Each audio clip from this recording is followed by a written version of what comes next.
Continuing our discussion of analytic geometry and trigonometry, in this segment I want to talk about polynomials and conics. So, first of all, a polynomial equation is an equation that contains variables, which we sometimes call indeterminates, and coefficients.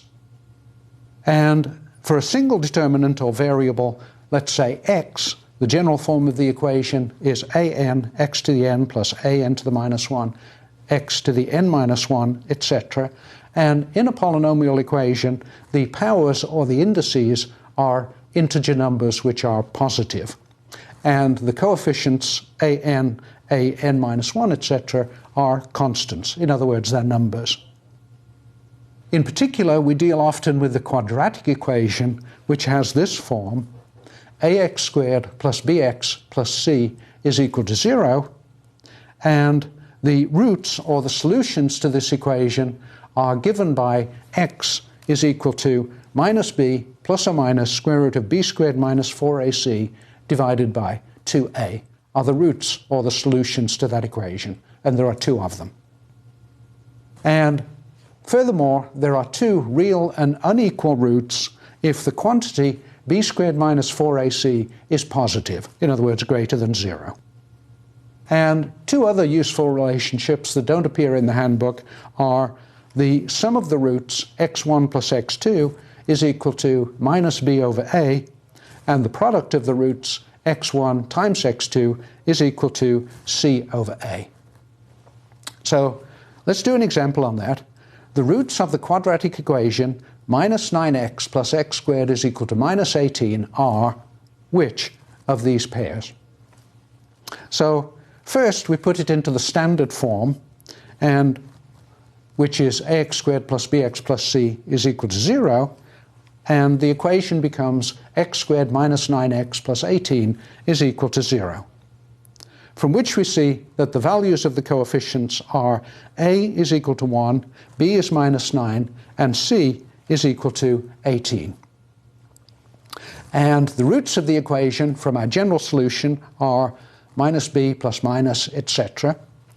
And substituting in the values of a, b, and c into that equation, we get this, from which we see that the roots are 6 and 3, and the answer is C.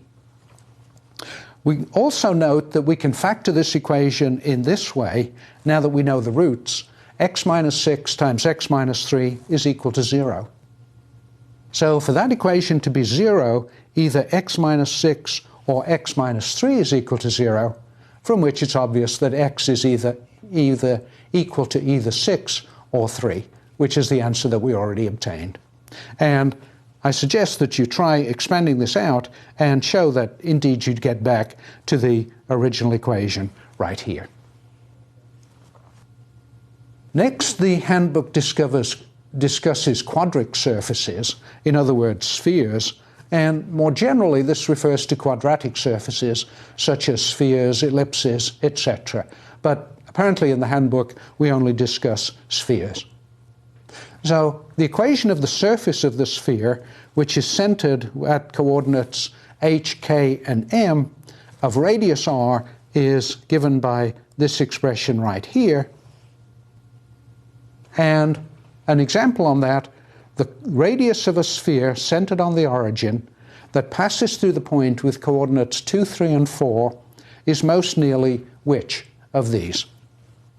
So, starting with the general equation, or the standard form of the equation for the sphere, we have r squared is x minus h squared, etc. But in this case, we're given that the sphere is centered on the origin. Therefore, h, k, and m are all 0.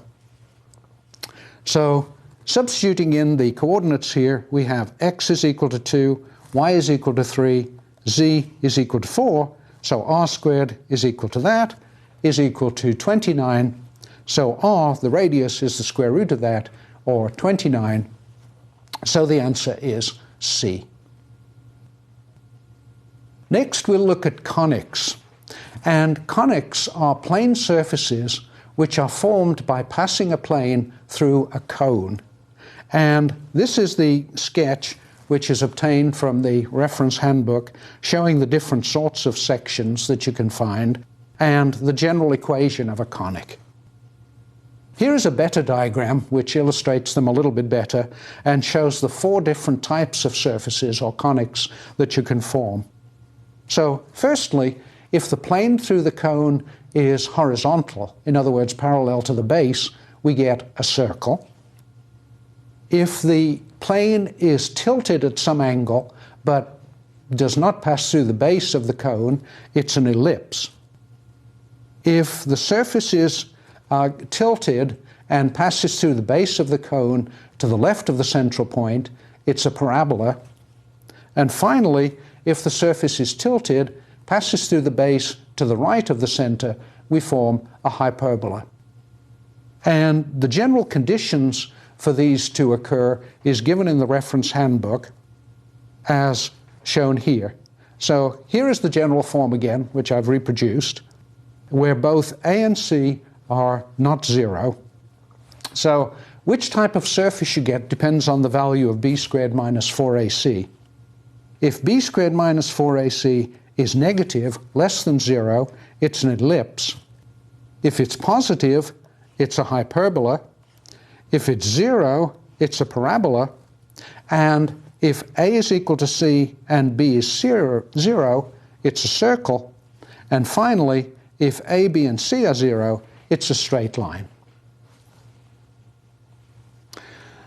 This is the general form or the normal form of a conic section which has a principal axis parallel to a coordinate axis, the x or y axis.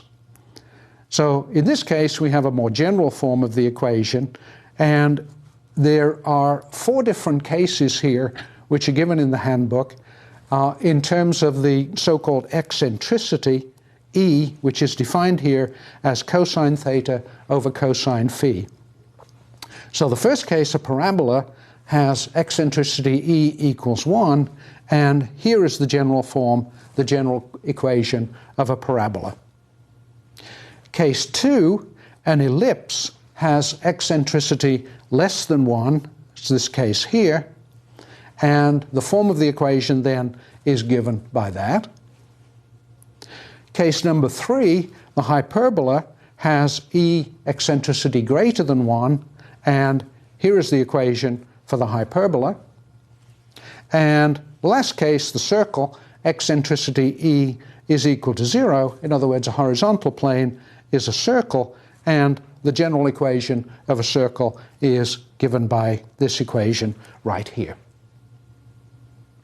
So let's do an example on that. The conic section described by this equation, 2x squared minus 2y squared plus 6x plus 3y equals 10, is which of those forms? Circle, ellipse, a hyperbola, or a parabola? So in this case then, here's our equation of the conic, and if we compare that with the most general form, ax squared plus bxy plus cy squared, etc., is equal to 0, by comparing those 2 equations, we see that the values of the coefficients are as follows. A is equal to 2, b is equal to 0, etc.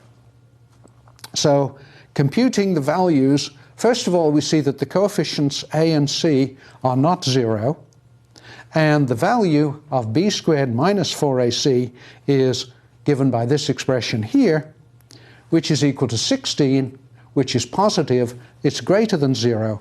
Therefore, we conclude that the shape of this conic is a hyperbola. Hyperbola, which is this case right here. It looks like that. And this concludes our discussion of polynomials and conics.